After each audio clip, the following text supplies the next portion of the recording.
Radio Olympiade. Radio Olympiade. Radio Olympiade. Radio Olympiade. Radio Olympiade. Bienvenue dans Radio Olympiade, une série de podcasts sportivement réalisés en partenariat avec Radio France et la médiathèque Jean-Pierre Melville par les élèves de 4B du collège Camille Claudel à Paris dans le 13e arrondissement. À vos marques, prêts, partez!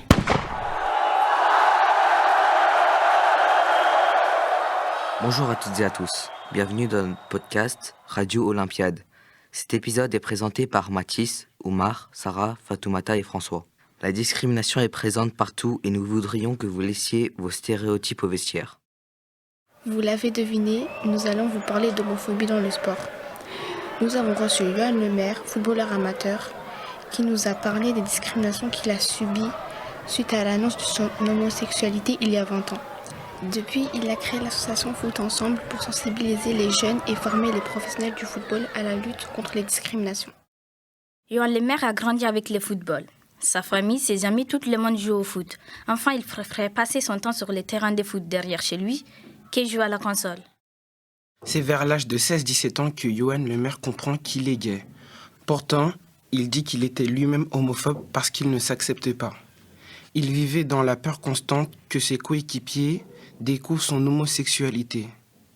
Ce n'est qu'à l'âge de 21 ans qu'il fait son coming out. Nous lui avons demandé quels obstacles il avait traversés. Ah, quels obstacles! Il y en a eu beaucoup. C'est le regard de l'autre tout d'abord. C'est-à-dire que des fois, quand on a un petit peu peur que les autres sachent que tu es homosexuel ou que tu es différent, tout simplement différent. Mais l'homosexualité, on sait que dans le sport et dans le football et dans l'adolescence, c'est quand même très compliqué. Il faut pas hiérarchiser les discriminations, mais c'est quand même très compliqué. Eh ben, rien que le regard de l'autre, rien que de te dire, quand il va le savoir, il va me regarder différemment. Quand il va le savoir, il va peut-être se foutre de moi. Il va peut-être plus vouloir jouer avec moi. Il voudra peut-être plus vouloir me parler, me serrer la main.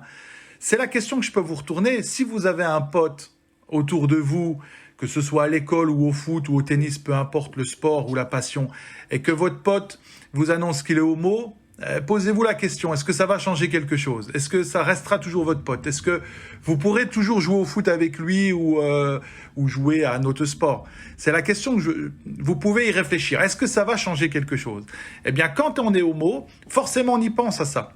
On a peur de la réaction de l'autre, voilà, de son regard, de sa déception, de son éventuelle déception. On a peur de ça. Moi, j'avais peur de ça. C'est-à-dire l'obstacle de te dire j'ai peur de décevoir, j'ai peur qu'ils vont me tourner le dos, qu'ils me parlent plus. Eh bien, pour toi, moralement, c'est assez destructeur d'être exclu de penser être exclu ou d'être exclu par les gens avec qui tu as envie d'être. Donc ça, c'est terrible. Donc voilà, c'était le pire obstacle pour moi. Mais s'il avait peur du regard de ses coéquipiers, il a pourtant compté sur eux pour s'accepter. Essaie d'en parler à ton entraîneur, essaie de t'en parler à tes coéquipiers, essaie de t'en parler à ton entraîneur, à tes coéquipiers, et peut-être qu'eux, ils vont t'aider à l'accepter. Et toi-même, accepter ton homosexualité grâce aux autres. C'est ça qui est important, c'est l'altérité. Tu vois, tu as peur de vivre ton homosexualité, tu as peur de le dire, mais tu espères que les autres vont t'aider.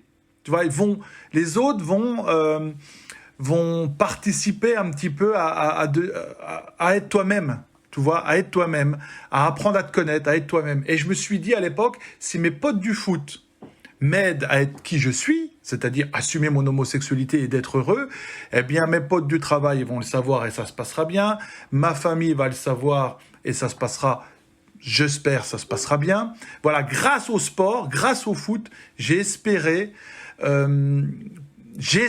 me faire accepter en tant que joueur de foot homo, en tant que jeune homo d'une vingtaine d'années qui habite dans la petite campagne au fin fond des Ardennes où on ne connaissait pas l'homosexualité. Il y en avait très très très peu. Yoann Lemaire a fait avancer la cause des LGBT dans le foot et poursuit son action. Je n'ai pas la prétention d'apporter quoi que ce soit à la cause LGBT. Tout ce que je peux dire, c'est que à l'époque, a priori, d'après les médias, j'avais été le premier footballeur à oser le dire. C'était en 2003-2004, c'était dans la presse. 20 ans après, c'est toujours compliqué d'être homosexuel, faut pas se mentir, c'est toujours compliqué d'être homosexuel aussi et surtout dans le sport. Donc je pense que j'ai peut-être apporté simplement le fait d'en parler, de briser des tabous. Et au jour d'aujourd'hui, je vais beaucoup dans les clubs de foot amateurs, dans les collèges, dans les lycées, mais beaucoup dans les clubs de foot professionnels pour essayer d'en parler avec les joueurs pros ou les jeunes dans les centres de formation pour se dire, allez, on va dédramatiser, on va parler du sujet. Qu'est-ce qui vous gêne? C'est quoi le problème? Pourquoi il n'y a pas d'homosexualité dans le milieu du foot? On en parle très peu. Alors évidemment qu'il y en a, mais ils n'osent pas le dire. Donc ça veut dire qu'il y a un problème.